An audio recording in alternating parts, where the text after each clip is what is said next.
धन्यवाद धन्यवाद प्रति सर्वशक्तिमान सेनाओं के और संपूर्ण जो आपके प्रभु के चरणों में धन्यवाद करती पिता का वचन है। जो इस वचन को सुनेगा सुनेगा पिता उसके सारे मनोकामना प्रभु यीशु मसीह नासरी के नाम से पूरा कर चुके। आमीन। सृष्टि का वर्णन। आदि में परमेश्वर ने आकाश और पृथ्वी बनाया, पृथ्वी की सृष्टि की और पृथ्वी बेडौल और सुनसान पड़ दी। परमेश्वर ने क्या किया? आकाश और पृथ्वी की सृष्टि की और पृथ्वी कैसे बेडौल और सुनसान पड़ी थी और गहरे जल के ऊपर अंधियारा था। जो गहरा जल था उसके ऊपर क्या था? अंधियारा था। तथा परमेश्वर का आत्मा जल के ऊपर मंडराता था। जो परमेश्वर का जो आत्मा था वो क्या? जल के ऊपर मंडराता था। तब परमेश्वर ने कहा उजियाला हो तो उजियाला हो गया। तब परमेश्वर ने कहा उजियाला हो तो उजियाला हो गया। और परमेश्वर ने उजियाले को देखा कि अच्छा। तब परमेश्वर ने क्या किया? उजियाले को देखा तो परमेश्वर को क्या लगा? अच्छा लगा। और परमेश्वर ने उजियाले को अंधियारे से अलग किया। तब परमेश्वर ने उजियाले को देखा तो परमेश्वर को उजियाला अच्छा लगा। तब परमेश्वर ने क्या किया? उजियाले से अंधियारे को अलग किया। और परमेश्वर ने उजियाले को दिन और अंधियारे को रात का। तब परमेश्वर ने क्या किया? उजियाले को दिन का और अंधियारे को परमेश्वर ने रात कहा, फिर रात का। तथा फिर सांझ फिर भोर हुआ। फिर इसी प्रकार पहला दिन हो गया। इसी प्रकार फिर सांझ हुआ फिर हो गया। इसी प्रकार क्या हुआ? एक पहला दिन हो गया। फिर परमेश्वर ने कहा कि जल के बीच एक ऐसा अंतर हो कि जल के दो भाग। तब परमेश्वर ने कहा कि जल के बीच एक ऐसा अंतर हो कि जल के दो भाग हो जाए। जल के कितने?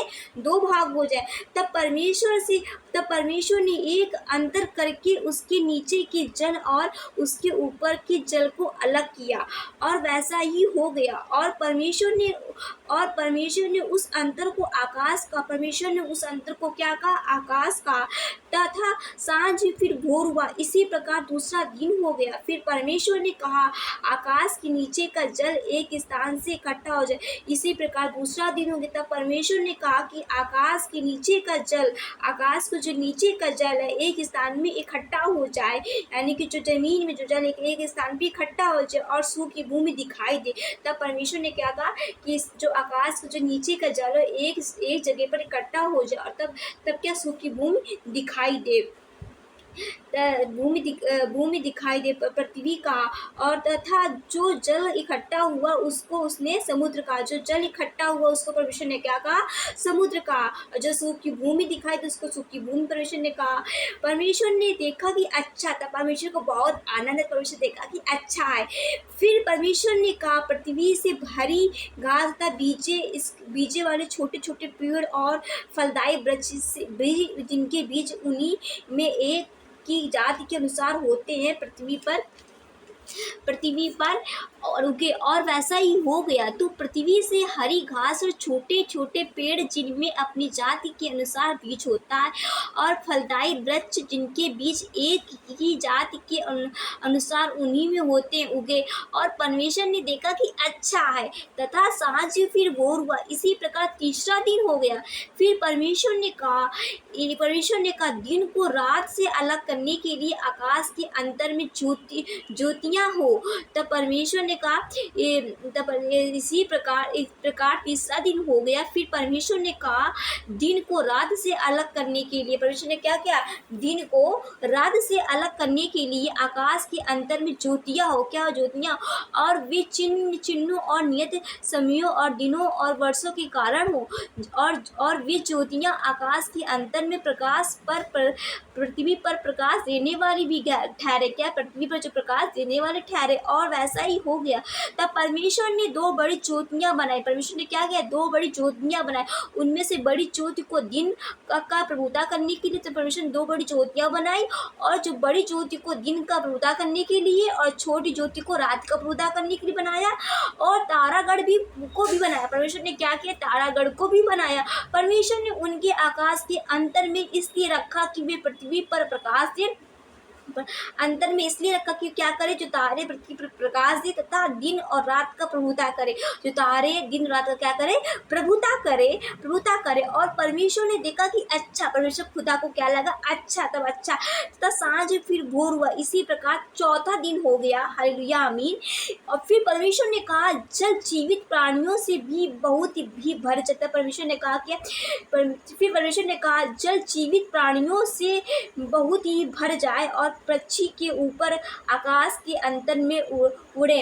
इसलिए परमेश्वर ने जाति जाति के बड़े बड़े जल जंतुओं की और उन सब जीव प्राणियों की भी सृष्टि की, जो चलते फिरते उनमें से जल बहुत ही भर गया। और एक जाति के उड़ने वाले पक्षियों की भी सृष्टि की, जो एक जाति के उड़ने वाले परमेश्वर पक्षियों की सृष्टि की। और परमेश्वर ने देखा कि अच्छा है। आमीन। और परमेश्वर ने यह कह के उनको आशीष दी कि फूलों बढ़ो और समुद्र के जल के भर जाओ और पक्षी पृथ्वी पर बढ़े। सांझ फिर भोर हुआ। इसी प्रकार 5वां दिन हो गया। फिर परमेश्वर ने कहा कि पृथ्वी से एक जाति के एक जीवित प्राणी अर्थात घरेलू पशु और रेंगने वाले जंतु और पृथ्वी के वन पशु जाति जाति के अनुसार उत्पन्न हो। और वैसा ही हो गया। वैसो परमेश्वर ने पृथ्वी की जाति जाति के वन पशुओं को, जाति जाति के घरेलू पशुओं को और जाति जाति के भूमि पर सब रेंगने वाले जंतुओं को बनाया। और परमेश्वर ने देखा कि अच्छा है। फिर परमेश्वर ने कहा, हम मनुष्य को अपने स्वरूप के अनुसार अपनी समानता से बनाए। तो परमेश्वर ने क्या किया? तो परमेश्वर ने कहा कि हम जो मनुष्य है परमेश्वर ने क्या किया? अपनी समानता के अपने अकॉर्डिंग बनाया। जैसे परमेश्वर है वैसे हम लोगों को परमेश्वर ने बनाया। और वे समुद्र की मछलियों और आकाश के पक्षियों और घरेलू पशुओं और सारी पृथ्वी पर और सब रेंगने वालों के ऊपर जंतु पर रेंगते अधिकार रखे। क्या करे? सब कुछ के अधिकार रखे। कौन अधिकार है? हम जब अधिकार रखे। तब परमेश्वर ने मनुष्य को अपने स्वरूप के अनुसार उत्पन्न किया। परमेश्वर ने क्या किया? तब मनुष्य को अपने स्वरूप के अनुसार उत्पन्न किया। और अपने ही स्वरूप के अनुसार परमेश्वर ने उसको उत्पन्न किया, नर और नारी को। परमेश्वर ने मनुष्य को अपने स्वरूप के अनुसार उत्पन्न किया और अपने स्वरूप के अनुसार परमेश्वर ने उसको उत्पन्न किया, नर और किसको? नर और नारी को करके उसने मनुष्यों की सृष्टि की। कैसे? नर और नारी करके उसने मनुष्यों की सृष्टि की। और परमेश्वर ने उसको आशीष दी। परमेश्वर ने क्या किया? उसको आशीष दी और उनसे कहा, फूलो फलो और पृथ्वी में भर जाओ। परमेश्वर ने कहा, फूलो फलो पृथ्वी में भर जाओ, उसको अपने वश में कर लो। परमेश्वर ने क्या कहा? उसको अपने वश में कर लो और समुद्र की मछलियों पर तथा आकाश की पक्षियों पर और पृथ्वी पर रेंगने वाले सब जंतु पर तुम्हारा पर अधिकार रखो। तुम परमेश्वर ने क्या कि हम जो मनुष्यों को सब पर क्या जंतु पेड़ जितने भी जंतु है जानवर है हम सबको उनका अधिकार दिया। उन पर हमारा क्या अधिकार है? क्या है हमारा अधिकार? परमेश्वर ने हमें अधिकार दिया। फिर परमेश्वर ने उनसे कहा, सुनो, जितने बीज वाले छोटे छोटे पेड़ है सारी पृथ्वी के ऊपर है। परमेश्वर का जितने भी बीज वाले छोटे छोटे पेड़ है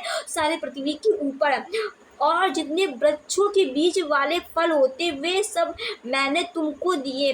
जितने परमेश्वर ने कहा जितने वृक्षों के बीज वाले फल है मैंने सब तुम्हें दिए। किसे? मनुष्यों को दिए फल। और वे सब मैंने तुमको दिए, वे तुम्हारे भोजन के लिए। परमेश्वर को वो तुम्हारे भोजन के लिए 30 और जितने पृथ्वी के पशु और आकाश के पक्षी हैं और पृथ्वी पर रेंगने वाले जंतु हैं जिनमें जीवन के प्राण हैं, उन सब के खाने के लिए मैंने सब हरे हरे छोटे छोटे पेड़ दिए हैं। वैसा ही हो गया, वैसा ही हो गया। तब परमेश्वर ने जो कुछ बनाया था, परमेश्वर ने क्या किया? जो कुछ बनाया था सबको देखा तो क्या देखा? सबको देखा तो क्या देखा कि बहुत ही अच्छा है। तब सांझ फिर भोर हुआ। इसी प्रकार 6वां दिन हो गया। यो आकाश और पृथ्वी और उनकी सारी सेना का बनाया समाप्त हो गया। परमेश्वर का क्या हुआ? 6वें दिन हो गया। यो आकाश और पृथ्वी की उनकी सारी सेना का समाप्त हो गया। और परमेश्वर ने अपना काम जिसे वह करता यह 7वें दिन समाप्त हो गया। क्या कह रहा है? 7वें दिन समाप्त हो गया। और उसने अपने किए हुए सारे काम में 7वें दिन को विश्राम दिया। क्या किया परमेश्वर ने? जो 7वां दिन है परमेश्वर ने क्या किया? विश्राम का दिन दिया। और परमेश्वर ने 7वें दिन को आशीष दी। परमेश्वर ने क्या किया? 7वें दिन को आशीष दी और पृथ्वी ठहराया और पवित्र ठहराया, क्योंकि उसमें उसने अपनी सृष्टि की रचना के सारे काम को विश्राम दिया था। परमेश्वर ने सारे काम किए थे और 7वें दिन को विश्राम लिया। तो सर आमीन। जो इस वचन को सुनेंगे पिता उसके खुदावंद यीशु मसीह नासरी के सारे कामनाओं को पूरा करेंगे। आमीन आमीन।